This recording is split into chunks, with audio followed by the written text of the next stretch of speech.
میں نے آج آپ کے سامنے ایک بڑے اہم موضوع پر کچھ گزارشات رکھنی ہیں۔ سب سے پہلے اللہ رب العزت سے دعا کر لیتے ہیں کہ اللہ تعالی حق سچ صحیح بات کہنے کی توفیق عطا فرمائے، مجھے بھی اور آپ کو بھی عمل کرنے کی توفیق عطا فرما دے۔ جو بات اللہ اور اللہ کے رسول صلی اللہ علیہ وسلم کی زبان سے نکلی یقیناً وہ حق ہے، اللہ تعالی ہماری زندگیوں کو اس کے مطابق کر دے۔ توجہ کے ساتھ، انہماک کے ساتھ مختصر وقت کے لیے میرے ساتھ رہیں۔ امید ہے کہ انشاءاللہ العزیز اللہ تعالی آج کی اس گفتگو سے میرے لیے بھی اور آپ کے لیے بھی بہت سے خیر کے دروازے کھول دے گا۔ اللہ مجھے اخلاص عطا فرمائے، ریاکاری سے محفوظ رکھے، اور اس ساری بات کو اور آج کی محنت کو، آپ کے آنے کو، میرے کچھ بیان کرنے کو اپنے بارگاہ میں بہت بڑھا چڑھا کر قبول فرما لے۔ ہم میں سے ہر شخص دنیاوی معاملات میں برابر نہیں ہے۔ اللہ تعالیٰ نے ہر انسان کو ایک علیحدہ پہچان دی ہے، مقام مرتبہ دیا ہے۔ اسی طرح جو ابھی یہاں موجود نہیں، تمام انسان آپس میں برابر نہیں۔ ہر شخص کو اللہ رب العزت نے منفرد بنایا ہے۔ اگر مجھے اور آپ کو یہ اختیار دیا جائے کہ اس مجمع میں سے کچھ لوگوں کو چنیں، اور چننے کی جو صفت ہوگی، جو معیار ہوگا، وہ یہ کہ کلی اختیار ہے کہ میں اپنی پسند کے مطابق کسی کو چن لوں۔ معیار صرف یہ ہے کہ میں یہ کہوں یہ بندہ مجھے اچھا لگتا۔ تو ہم میں سے ہر شخص کچھ لوگوں کو چنے گا۔ میرا معیار کچھ اور ہو سکتا ہے، آپ کا معیار کچھ اور ہو سکتا ہے۔ کچھ لوگ جسمانی طور پر جو مضبوط لوگ ہوں گے، قد آور ہوں گے، مضبوط کاٹھی کو ہوں گے، انہیں بہتر سمجھیں۔ کچھ لوگ جن کا چہرہ خوبصورت ہوگا ان کو بہتر سمجھیں، اور کچھ لوگ لباس کو دیکھیں گے کہ جو نفیس ہوگا اس کو پسند کریں۔ جس کو کسی کا تعارف ہوگا وہ اس کے مقام، مرتبے یا منصب کے اعتبار سے یا علمی صلاحیت کے اعتبار سے اس کو چنے گا۔ غرض ہر بندہ کسی نہ کسی معیار کے اوپر تمام مجمع میں سے کچھ لوگوں کو چنے گا۔ جو معیار اس کو بھلا معلوم ہوگا وہ چیز دیکھتے ہوئے وہ اختیار کرے گا کہ مجھے فلاں شخص کو اختیار کرنا چاہیے، وہ فلاں بندہ زیادہ بہتر ہے۔ ہم میں سے ہر شخص اپنی زندگی میں مختلف مراحل پر اس قسم کا چناؤ کرتا ہے۔ کبھی ہم نئی رشتہ داری قائم کرنے کے لیے چناؤ کرتے ہیں، کبھی ہم دوستی کے لیے چناؤ کرتے ہیں، کبھی پڑوس اختیار کرنے کے لیے چناؤ کرتے ہیں، کبھی اپنے حکمران سلیکٹ کرنے کے لیے چناؤ کرتے ہیں۔ غرض مختلف معیار کے اوپر ہم زندگی میں اس قسم کے چناؤ کر رہے ہوتے۔ میرے بھائی، پوری دنیا کے اندر اس وقت 7.5 ارب لوگ کے قریب لوگ موجود ہیں۔ ان لوگوں میں سے رب کائنات بھی کچھ لوگوں کا چناؤ کرتے۔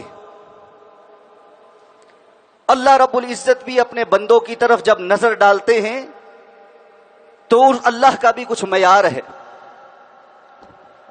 اور اس معیار کے مطابق اللہ تعالی کچھ لوگوں کو اپنا مقرب بناتے۔ اس معیار کے مطابق اللہ رب العزت کے ہاں کچھ لوگوں کی وقت پیدا ہوتی ہے۔ اس معیار کے مطابق اللہ رب العزت کو کچھ لوگ اچھے لگنا شروع ہو جاتے، اور اس طرح جس طرح جب ہم چیزوں میں چناؤ کرتے ہیں، بعض اوصاف اور بعض وجوہات کی بنا پر کچھ لوگ ہمیں بہت برے لگتے، بالکل پسند نہیں آتے، رب کائنات کو بھی اپنے بندوں میں سے بعض لوگ کچھ کرتوتوں کی وجہ سے بالکل پسند نہیں آتے۔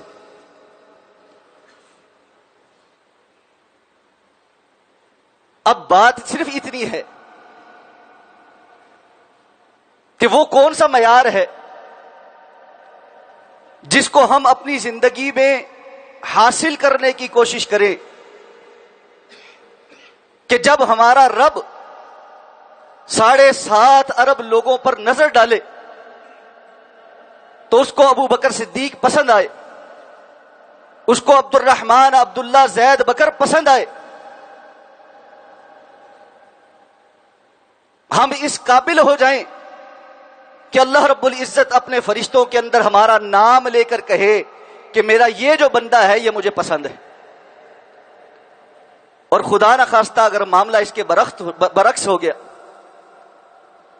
کہ ہم کچھ ایسی صفات کے ساتھ زندگی جی رہے ہوئے کہ جس وقت ہمارے رب کی نظر ہم پر پڑے تو وہ کراہیت والی نظر ہو، وہ بغض والی نظر ہو، وہ غصے والی نظر ہو، اور اللہ رب العزت اعلان فرما دیں کہ جبریل فلاں ابن فلاں سے مجھے بغض ہے، اور جبریل بھی اعلان کر دے اور آسمانوں میں یہ اعلان دہرا دیا جائے اور کل آسمان کی مخلوقات بغض رکھنا شروع کر دے اور یہ بغض زمین پر لوگوں کے دلوں کے اندر اتار دیا جائے۔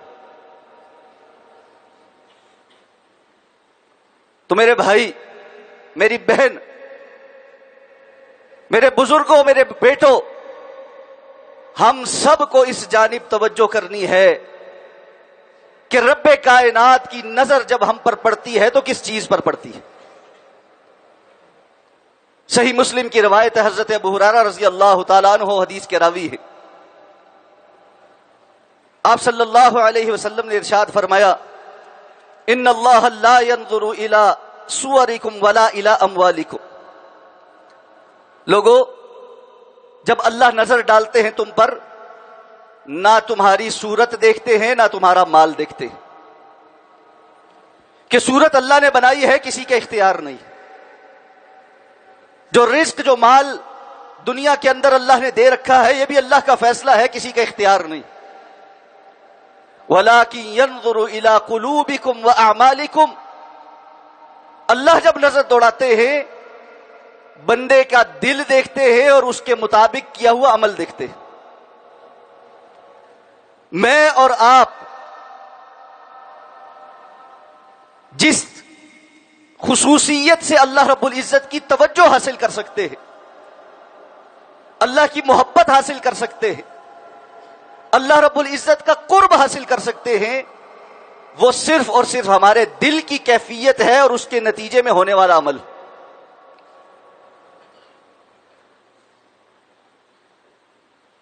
عمل دوسروں کے سامنے ظاہر ہوتا ہے،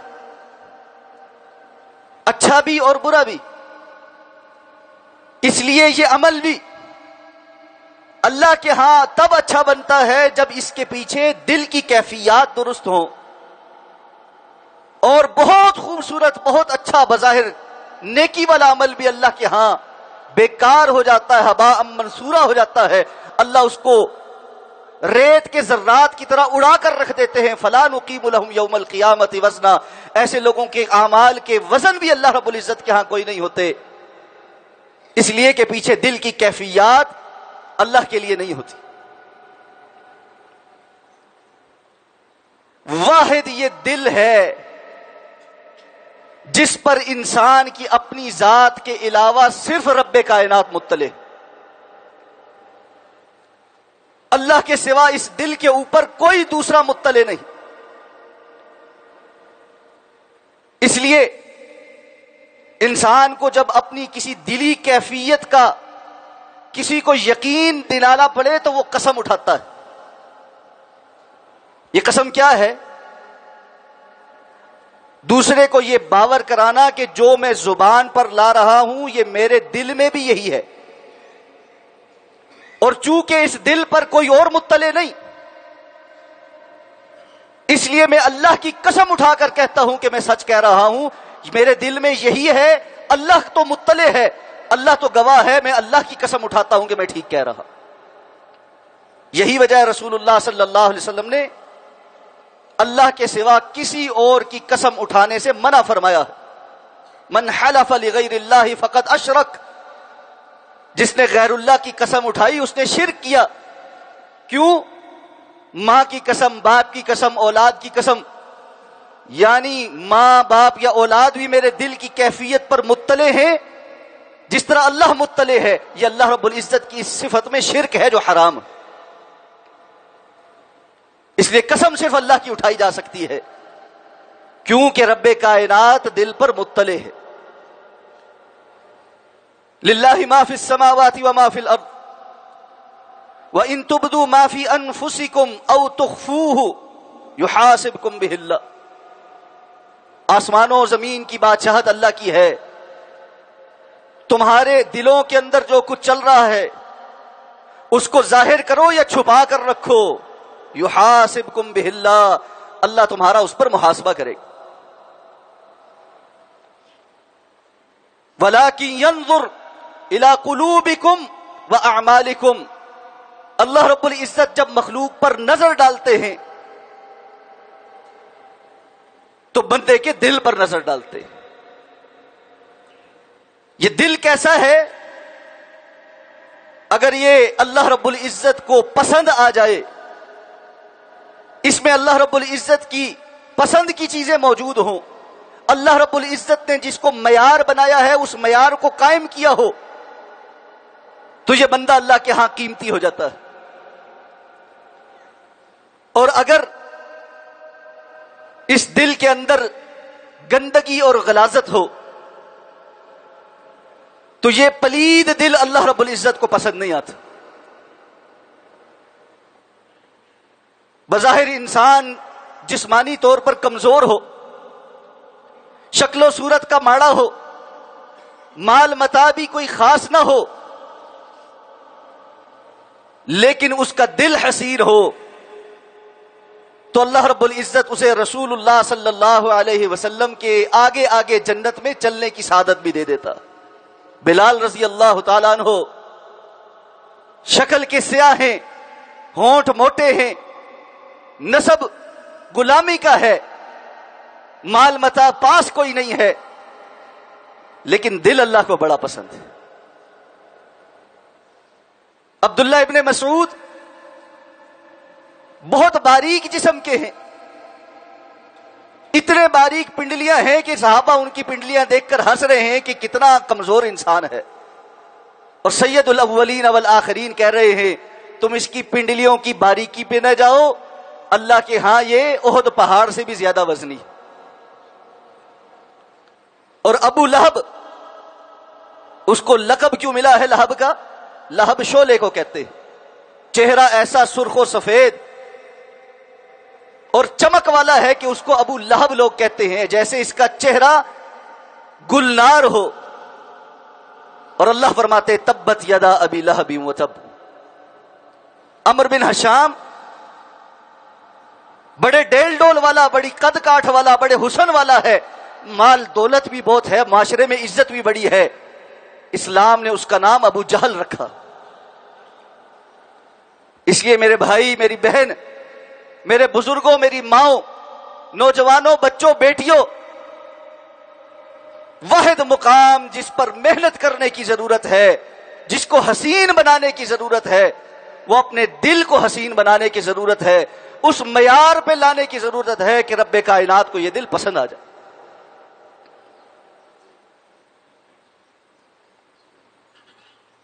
جب کوئی گھر مہمان آنے والا ہو صفائیاں کی جاتی ہے، کونے کھدرے صاف کیے جاتے ہیں، خواتین گھر کے اندر بستروں پر نئی چادریں بچھاتی ہیں۔ ابھی عید آنے والی ہے، اس کی تیاریاں ابھی سے ہو رہی ہیں، کونا کونا چمکایا جا رہا۔ کیا ہے؟ عید پر لوگ آئیں گے، مہمان آئیں گے، دیکھیں گے، برا لگے گا گھر کے اندر گندگی پھیلی ہوئی۔ ایک رب کائنات کی نظر ہمارے لیے اتنی ہلکی ہو گئی کہ جس نے ہمارے دل کی اوپر مطلع ہونا ہے، دیکھنا ہے، آ کر اس دل کی زیارت کرنی ہے، اور وہاں گندگی پھیلی ہے اور ہم نے ساری زندگی بتا دی، وہاں کی صفائی کی توجہ ہی نہیں ہو. دل کوڑے کا ڈھیر ہے، غلاظت کے انبار ہیں، عقیدے میں بھی کمزوریاں ہیں، عبادات بھی کسی کام کی نہیں، اور معاملات تو ایسے ہیں والعیاذ باللہ پورے شہر میں اتنا کوڑا نہیں ہوگا جتنا لوگوں کے دلوں کے اندر موجود ہے. اس تعفن کے ساتھ گھٹن والی زندگیاں گزار رہے ہیں. ایک مرتبہ بھی خیال نہیں آتا زندگی سے یہ گھٹن ختم کرنے کے لیے اس کو صاف ستھرا پاکیزہ دھو دھلا کر اللہ کے سامنے لے جائیں، اللہ کی ایک نظر اس پر ہو جائے اور اللہ کو یہ پسند آ جائے تو میری زندگی میں سکون آ جائے. کلا بل ران علی قلوبہم ما کانوا یکسبون، ہرگز نہیں، ان کے دلوں کے اوپر تو ران ہے بوجہ اس کے جو یہ کرتے رہے ہیں. یہ ران کیا ہے؟ رسول اللہ صلی اللہ علیہ وسلم فرماتے ہیں ایک ایک گناہ اور ایک ایک نافرمانی انسان کے دل کے اوپر سیاہ دھبا چھوڑتی جا رہی، ہوتے ہوتے یہ دل مکمل سیاہ ہو گیا، گندگی والا، غلاظت والا. اللہ کی قسم کسی چوک چوراہے پر کسی گٹر کے پاس سے گزرے اور اس کے ارد گرد غلاظت کے ڈھیر کی وجہ سے کوڑا بھی جمع ہو اور وہاں پر موجود پتھر بھی کائی زدہ ہو چکے ہوں اور ان کے اوپر تعفن ہر طرح کا موجود ہو، کوئی نفیس انسان اس منظر کی طرف نظر بھی نہیں کر سکتا. اسلام آباد میں مختلف گلیوں سے جانے لگے، بڑے بڑے کوڑے کے ڈرم رکھے ہیں. کب آپ نے دیکھا کہ کوئی انسان اس کوڑے کے ڈھیر کے پاس گاڑی روک کر شیشے کھول کر نظر بھر کر دیکھتا ہو؟ ہم اس منظر کو تو دیکھنا نہیں چاہتے، لیکن دل تعفن زدہ، غلاظت سے بھرے، بدبودار لے کر اللہ کے حضور پیش ہونے کو تیار ہے. حضرت ابراہیم علیہ السلام نے اللہ رب العزت سے دعا مانگی تھی، وَلَا تُخْزِنِي يَوْمَ يُبْعَثُونَ، یا اللہ مجھے اس دن رسوا نہ کرنا جس دن لوگ دوبارہ اٹھائے جائیں. یوم لا ينفع مال ولا بنون، وہ دن جس دن نہ مال فائدہ دے گا نہ بیٹے فائدہ دیں گے. فائدہ کسے ہوگا؟ الا من اتى اللہ بقلب سلیم، سوائے وہ جو اللہ کے سامنے قلب سلیم لے کر آئے گا، جو اللہ کے پاس سلیم دل لے کر آئے گا. دوسری جگہ اللہ رب العزت نے ارشاد فرمایا ہے من خشی الرحمن بالغیب، جو غیب کے اندر بھی کوئی دیکھنے والا نہیں، پردوں میں چھپا ہوا ہے، کنڈیاں لگا کر دروازوں کے اندر ہر طرف سے حجاب کا پورا اہتمام کر کے یہ اہتمام ہے کہ کوئی اور دیکھنے والا نہیں، پھر بھی اللہ رب العزت کی خشیت اختیار کر رہا ہے. وَجَاءَ بِقَلْبٍ مُنِيبٍ، اور اللہ کے پاس قلب منیب لے کر آتا ہے، منیب دل لے کر آتا ہے. یہ دل اللہ کو پسند ہے. قرآن مجید میں قریباً 20 قسم کے دلوں کی اقسام ذکر ہوئی. وقت نہیں ہے کہ ہم ان سب پر بات کریں، یا یہ ہمارا آج کا ٹاپک نہیں کہ ہم دلوں کی اقسام پر بات کریں. میں صرف اس جانب توجہ کروانا چاہتا ہوں کہ پہلا نقطہ یہ سمجھیے، زندگی میں جس چیز پر محنت کرنے کی ضرورت ہے وہ یہ دل ہے. یہ دل ٹھیک ہوگا تو باقی کام خود ٹھیک ہو جائیں گے. یہ دل جب تک ٹھیک نہیں ہوگا باقی کام نہیں ٹھیک ہوگا. الا ان فی الجسد مضغہ اذا صلحت صلح الجسد كله واذا فسدت فسد الجسد كله. اللہ کے رسول نے فرمایا تھا نا، لوگوں جان لو اس پورے جسم کے اندر ایک ہی لوتھڑا ہے، اگر وہ ٹھیک ہو جائے تو سارا جسم ٹھیک ہو جاتا ہے، وہ خراب ہو جائے سارا جسم خراب ہو جاتا ہے. الا وہی القلب، جان لو وہ دل ہے. یہ جسمانی اعتبار سے بھی ایسا ہی ہے اور روحانی اعتبار سے بھی ایسا ہی ہے. انسان کے باقی سارے اعضاء ٹھیک ہوں، دل بیمار پڑ جائے، دل کی بیماری لگ جائے، سارے جسم کمزور ہو جاتا۔ ڈاکٹر کے پاس جائیں، وہ سارے ٹیسٹ کرنے کے بعد کہے دل کی حالت بہت بری ہے، چاروں وینز بند ہیں، دل پھول چکا ہے، پٹھے صحیح کام نہیں کر رہے دل کے، انسان کو کس قدر پریشانی لاحق ہو جاتی۔ میں نے لوگوں کو اس غم میں سوکھتے دیکھا ہے، ڈاکٹر نے کہا ہے 2 وینیں بند، اس کا تو علاج ہے، سٹنٹ ڈل جائے گا، ڈاکٹر دوائیاں دے گا، علاج ہو جائے گا۔ یہی بندہ جب دوسری جانب اس دل کی روحانی کیفیات کی طرف توجہ دلائی جائے تو رخ پھیر کر چلا جائے اور اس کو فکر ہی نہ ہو۔ اصل دل کی بیماری یہ ہے، اس لیے اس دل کی اصلاح کرنی پڑے گی۔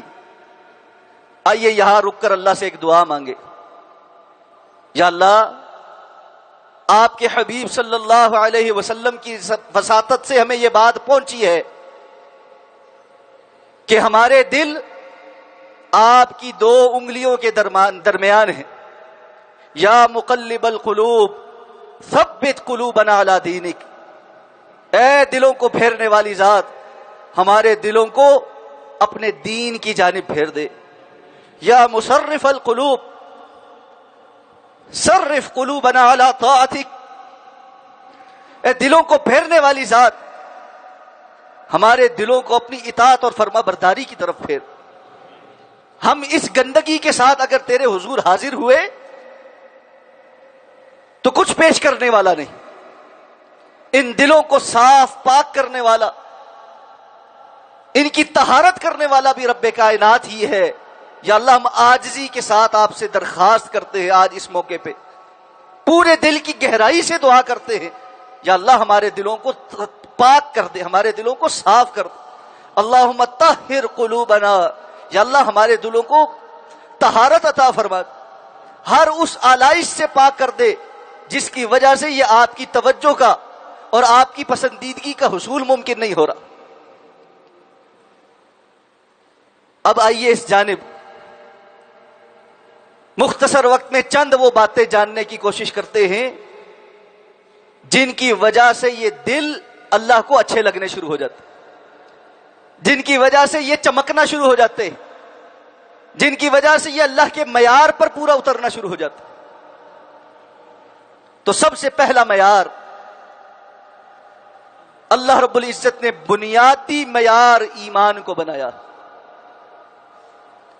ایمان کے بغیر کوئی دل اللہ رب العزت کے ہاں قابل قبول نہیں ہے۔ یہ بے ایمان دل دنیا کے اندر کتنی ہی ڈگریاں حاصل کر چکا ہو، کتنی کتابیں پڑھ چکا ہو، کتنی ریسرچ کر چکا ہو، کتنے ریسرچ پیپر اس کے عالمی سطح پر چھپ چکے ہوں، اس کے اندر اگر ایمان نہیں ہے، رب کائنات کی اس کی طرف کوئی توجہ نہیں۔ کمزور سے کمزور ایمان والا مومن اللہ رب العزت کے ہاں دنیاوی اعتبار سے سب سے اعلیٰ اور عرفہ کافر سے بہتر۔ اس لیے سب سے پہلی محنت اپنے دل میں اس ایمان کو مضبوط کرنے کی کری۔ تمام انبیاء کو اللہ رب العزت نے جب مبعوث کیا، انہوں نے آ کر پہلا کام یہ کیا ہے کہ لوگوں کے دلوں کو صاف کرتے ہوئے سب سے پہلا بیج ایمان کا اس کے اندر بویا۔ اور یہ ایمان کیا ہے؟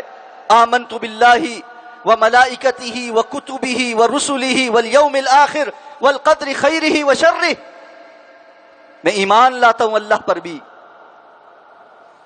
اللہ کے فرشتوں پر بھی، اللہ کے رسولوں پر بھی، اور آخرت کے دن پر بھی، اللہ کی نازل کرتا کتابوں پر بھی، اور تقدیر پر کہ اچھی اور بری تقدیر اللہ کی جانب سے۔ یہ ایمان مفصل اور اس کی جزئیات، ان کو سیکھنا اور اپنی آنے والی نسلوں کو سبق کی طرح سکھانا، اور پھر اس کو جڑ کی طرح اس کی آبیاری کرنا تاکہ یہ جڑ ہمارے دلوں کے اندر مضبوط ہو جائے اور اس کا ایک خوبصورت درخت بنے۔ اللہ رب العزت نے قرآن مجید میں کلمہ طیبہ کی مثال دی ہے، وَمَثَلُ كَلِمَةٍ طَيِّبَةٍ كَشَجَرَةٍ طَيِّبَةٍ أَصْلُهَا ثَابِتٌ وَفَرْعُهَا فِي السَّمَاءِ۔ یہ جو کلمہ طیبہ ہے، لا الہ الا اللہ، یہ جو ایمان ہے، اس کی مثال ایک بڑے اچھے پاکیزہ درخت کی مثال ہے، اور حدیث میں اس درخت کو کھجور کا درخت کہا گیا۔ اصلها ثابت، اس کی زمین میں جڑ بڑی مضبوط ہوتی ہے، وفرعها فی السماء، اور اس کا تنا ایسے آسمان کی طرف اونچا بلند ہوتا۔ ایمان دل کی گہرائیوں کے اندر جڑ پکڑ چکا ہو اور اس کا اظہار انسان کے عمل سے خوبصورت تنے کی صورت میں نظر آتا ہو، اللہ کا بندہ اس پر اللہ کا رنگ نظر آتا ہو۔ صبغۃ اللہ ومن احسن من اللہ صبغہ، یہ اللہ کا رنگ، اور اللہ کے رنگ سے بہتر رنگ کس کا ہے؟ بندہ چلتا ہوا آئے، اس کے پاس آپ بیٹھیں، لین دین کرے، معاملات کرے، اس کی زبان سے نکلے ہوئے کلمات آپ کو بتائیں، یہ کوئی اللہ والا بندہ، اس پر اللہ کا رنگ چڑھا ہوا۔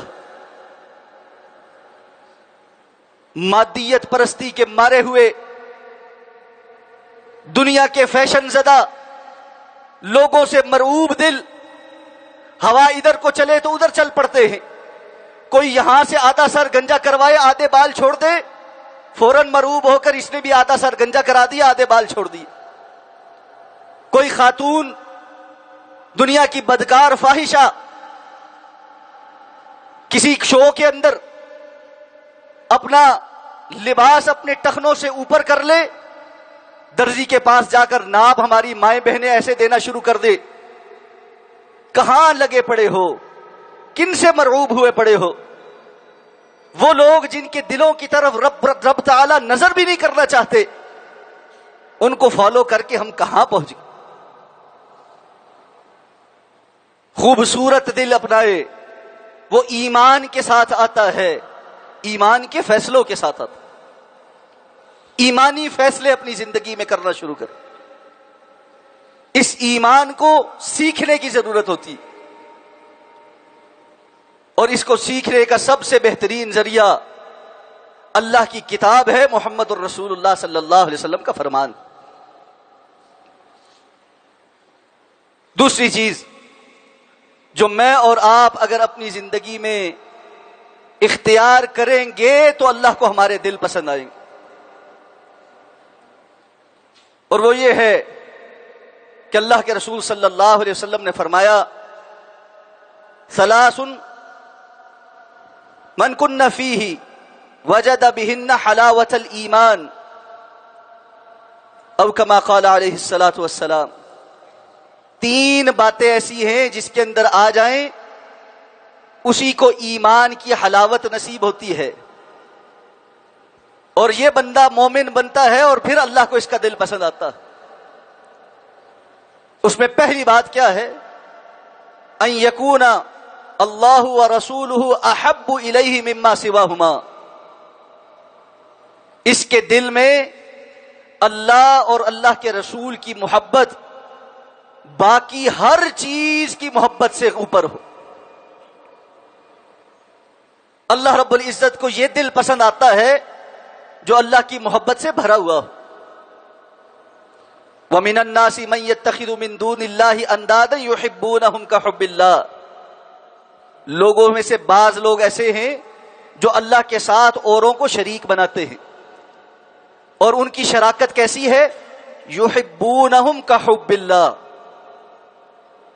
انہوں نے کچھ دوگوں سے، کچھ مخلوقات سے ایسی محبت کی ہے جیسے کہ اللہ سے کرنے کا حق ہے۔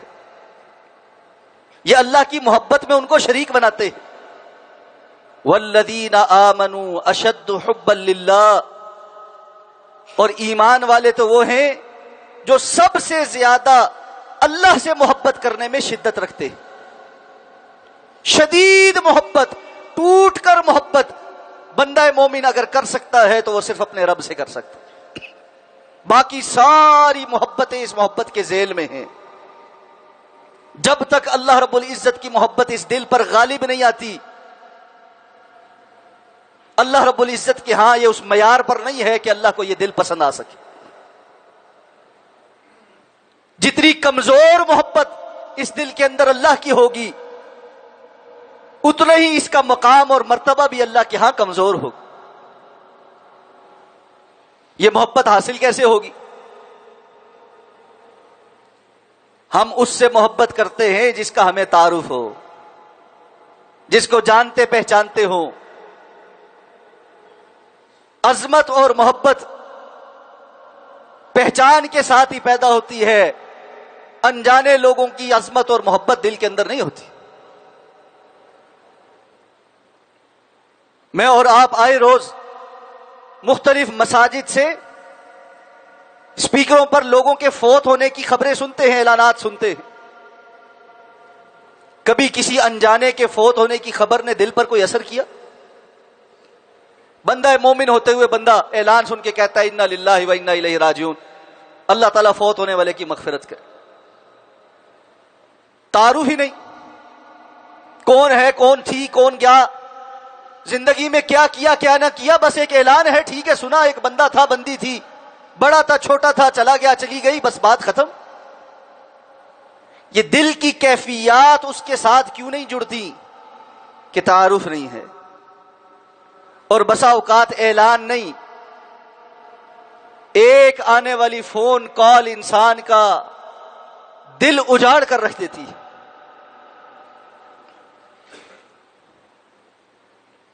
میں بیت اللہ سے جمعہ پڑھ کے باہر نکلا تھا اور مجھے اطلاع میرے بھائی نے دی تھی کہ ابا جی نہیں رہے، اور وہ ایک خبر، وہ جملہ آج بھی دل میں ایسے پیوست ہے کہ اس کے اثر سے باہر نہیں نکل سکا. یہ محبت دل میں رب کی کیسے پیدا ہو جس کو اپنے رب سے انسیت ہی کوئی، جس کو پتہ ہی نہیں کہ میرا رب کون ہے. وہ خالق ہے، وہ مالک ہے، وہ رزاق ہے، وہ ہمہ وقت میری نگہبانی کرتا ہے، میری ضروریات پوری کرتا ہے. وَإِن تَعُدُّوا نِعْمَةَ اللَّهِ لَا تُحْصُوهَا، تم اللہ کی نعمتوں کو گننے بیٹھو گے شمار نہیں کر سکتے. ایک ایک لمحہ، جسم کا ایک ایک عضو، ایک ایک حصہ، ایک ایک ذرہ اللہ رب العزت کے احسانات کے بوجھ تلے ہے. اس کے باوجود جیسے ہی کوئی حاجت ہو، کوئی مشکل پڑے، اللہ کو چھوڑ کر انسان کسی اور کے در پر موجود ہو، حاجت روا مشکل کشا کسی اور کو سمجھے، اس کو اللہ سے کیسے محبت ہو سکتی اور اللہ کو اس سے کیسے محبت ہو سکتی؟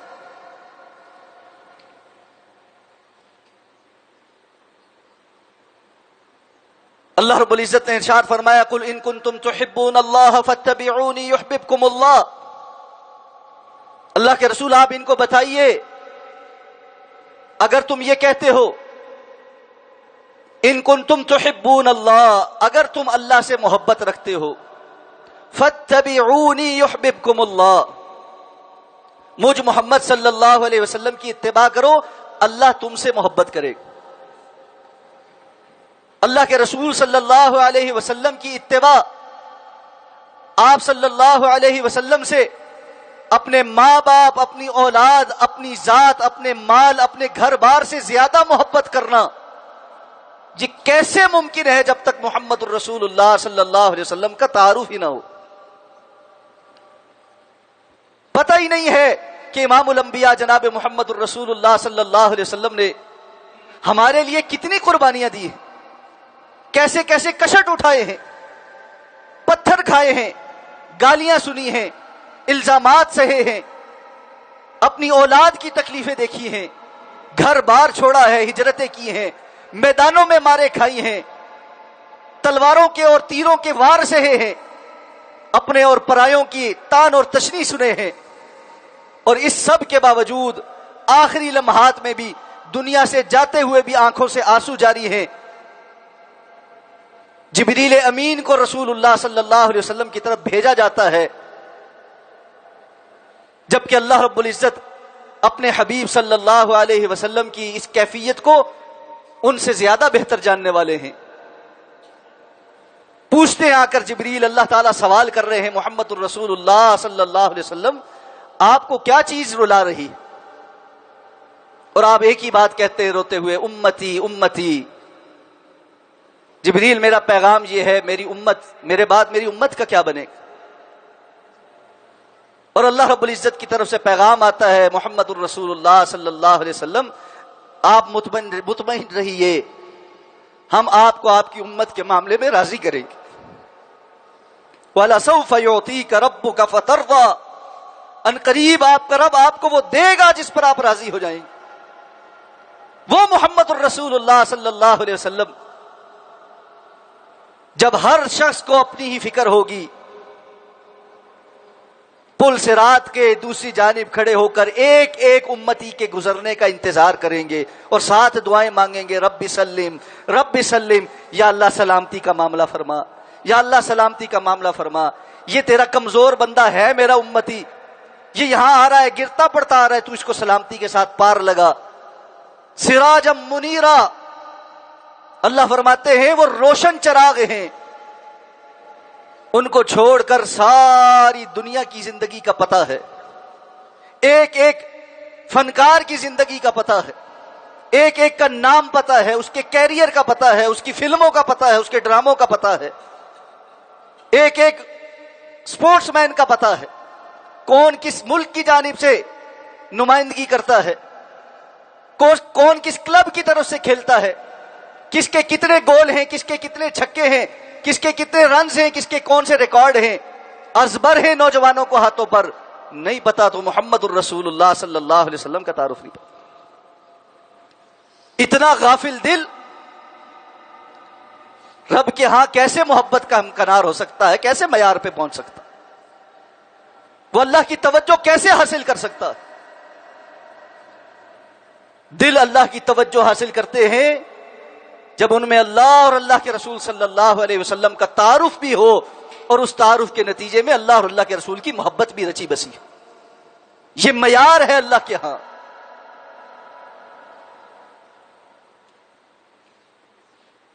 انہی معیاروں میں سے ایک معیار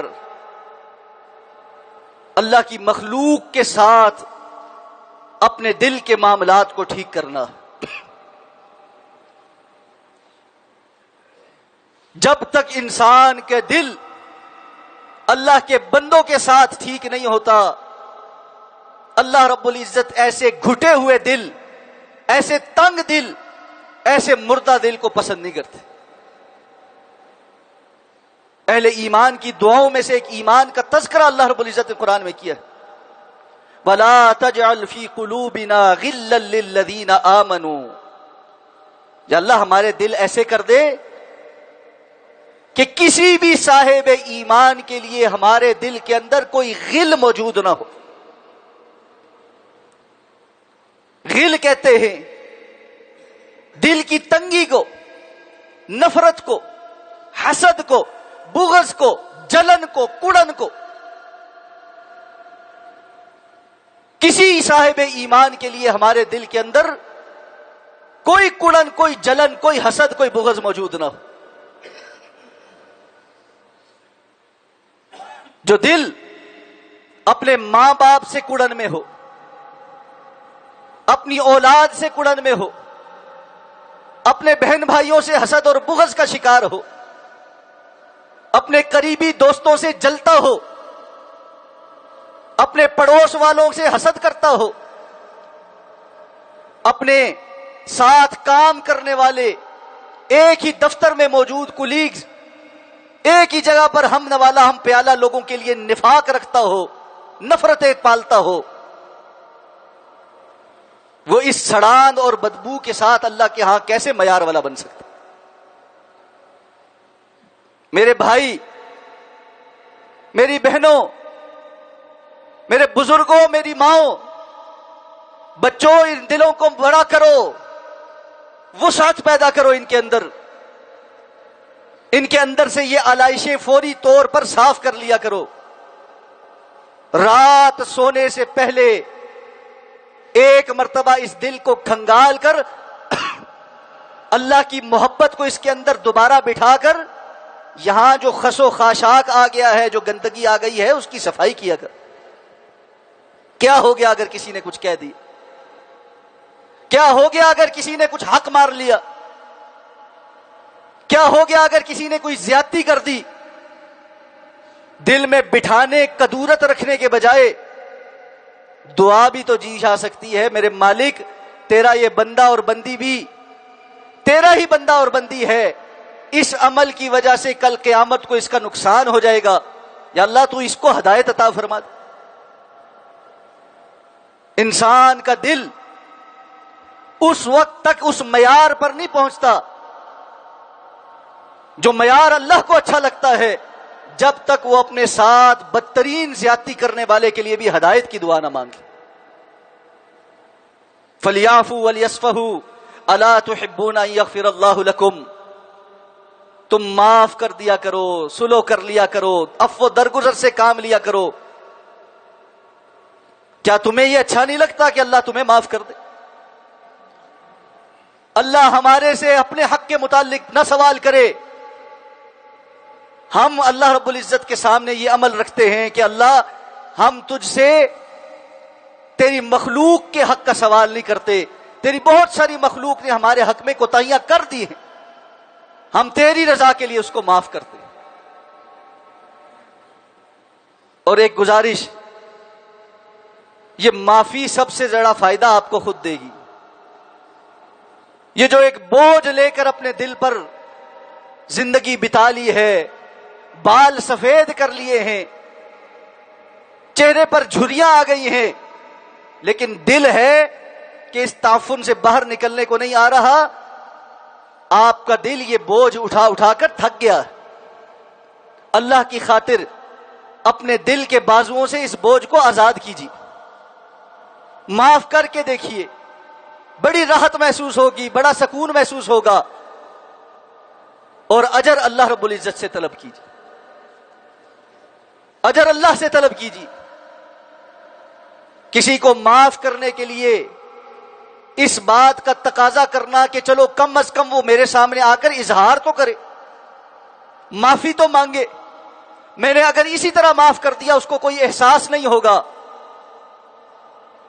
اور میرے پیارے بھائیوں، یہ احساس دلوں کے اندر اللہ کی ذات پیدا کرتی ہے، دلوں کے اندر الفت اور محبت اللہ کی ذات پیدا کرتی ہے۔ لو انفقت ما فی الارض جميعا ما الفت بین قلوبہم ولکن اللہ الف بینہم۔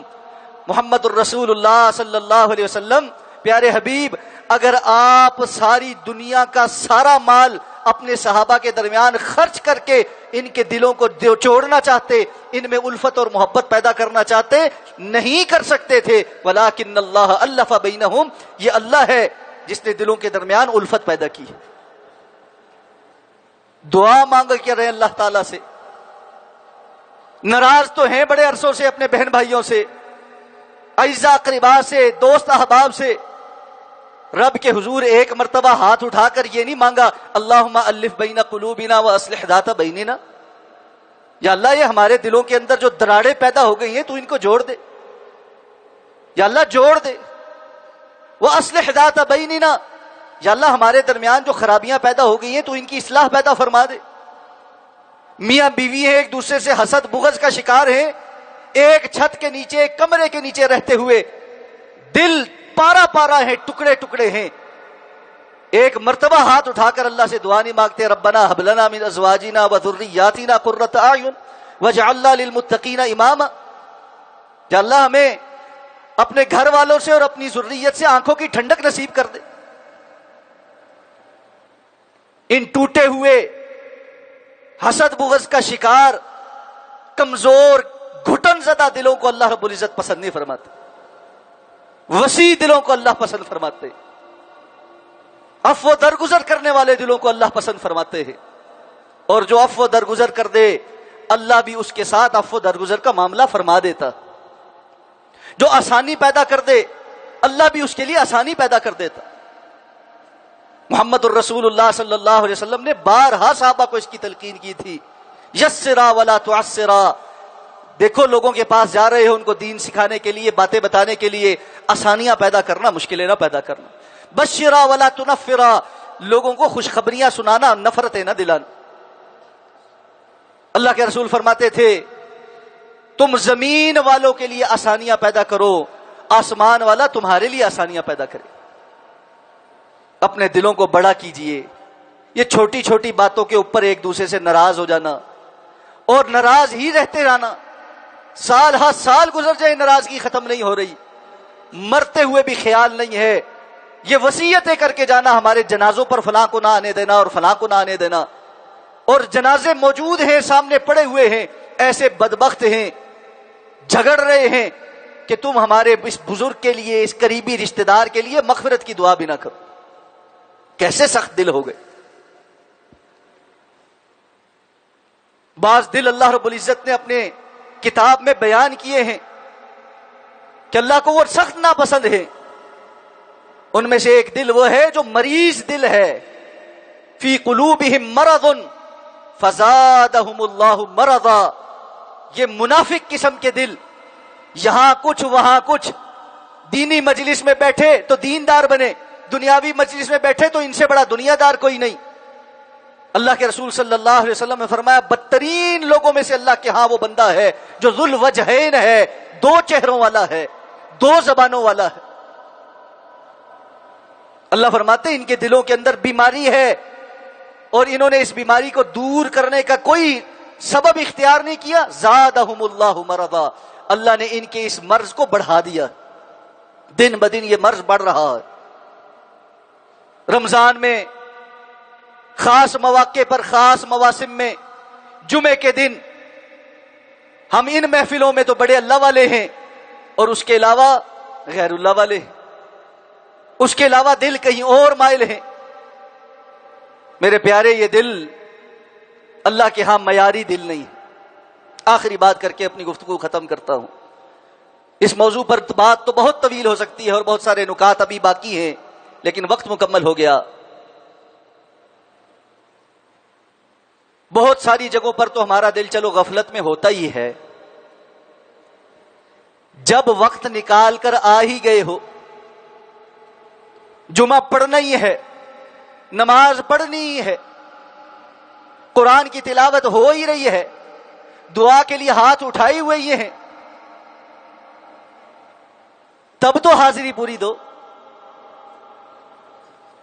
جسمانی حاضری ہے، دل غافل ہیں۔ قرآن کہتا ہے لاہیۃ قلوبہم، یہ وہ ہیں کھیل تماشے میں لگے ہوئے دل ہیں۔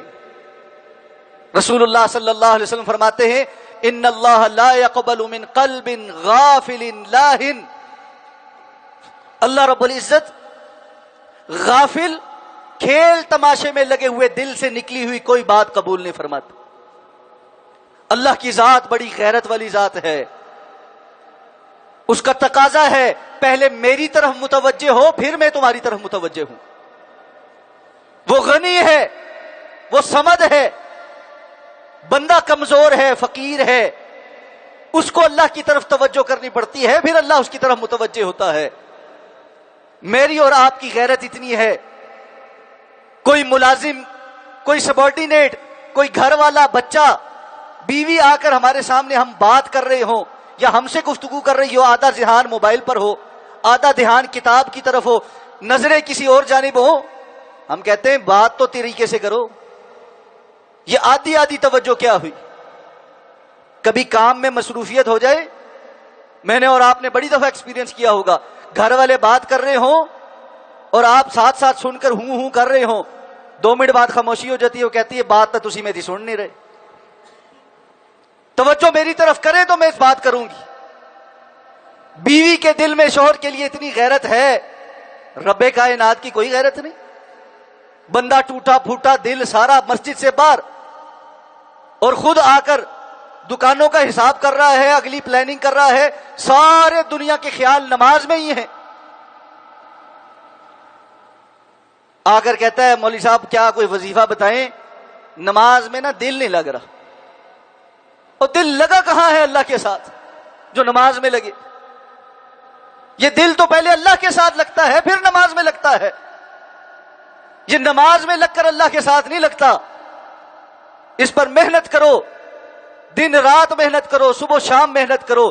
اس کو اللہ کے ساتھ دل لگی ہوگی تو نماز میں بھی لذت آئے گی، پھر حاضری بھی محسوس ہوگی، پھر اللہ کے سامنے پیش ہو کر کھڑے ہونے کا احساس، اس سے گفتگو، اس سے بات، مناجات کرنا، اپنی باتیں اس کے سامنے رکھنا، اس کی چاشنی آئے گی. وگرنہ تو حالت یہی ہوگی 2 دن پڑھی 3 دن نہ پڑھی، کیونکہ بے لذت سی ہے، ایک اٹھک بیٹھک ہی ہے، بس ایک فرض ہے پورا کر رہے. وہ تو کریم ہے، کریم ہے، ٹوٹی پھوٹی بھی قبول کر لیتا ہے، ٹوٹی پھوٹی بھی قبول کر لیتا ہے، اللہ کی قسم کر لیتا ہے. لیکن کوئی معیار ہمیں بھی تو بڑھانے کی ضرورت ہے. اس معاملے میں بھی اللہ سے دعائیں مانگا کرو، یا اللہ مجھے خشوع خضوع والی نماز تو عطا فرما دے. میں آتا ہوں، وقت نکال کے آتا ہوں، ٹائم بھی لگاتا ہوں، کھڑا بھی ہوتا ہوں، سب کچھ کر رہا ہوں، لیکن میرا دل تیری طرف مائل ہی نہیں ہو رہا. یہ اتنا غفلت میں چلا گیا، اتنا کھیل تماشے میں چلا گیا. اس کو اپنی طرف راغب کر دے، اس کو اپنی طرف متوجہ کر دے. وَإِلَىٰ رَبِّكَ فَارْغَب، محمد الرسول اللہ صلی اللہ علیہ وسلم کو حکم دیا تھا. زندگی کے اب آپ نے بہت ساری ذمہ داریاں اٹھا لی، اب وہ وقت قریب ہے. فَسَبِّحْ بِحَمْدِ رَبِّكَ وَاسْتَغْفِرْ، آپ اب اپنے رب کی تسبیح، اس کی حمد کے ساتھ زیادہ بیان کیا کیجئے، استغفار زیادہ کیا کیجئے. وَإِلَىٰ رَبِّكَ فَارْغَب، اپنے رب کی طرف رغبت اختیار کیجئے. ابن قیم نے فرمایا تھا لوگ اللہ کی طرف رغبت اختیار کرنے میں 3 طرح کے ہوتے ہیں. ایک راغب فی اللہ، ایک وہ ہے جو اللہ کی طرف رغبت اختیار کرتا ہے، اس کو اللہ کی ذات کی رغبت ہوتی ہے، ذات کی، اللہ کی رب العزت کے چہرے کی رغبت ہوتی ہے.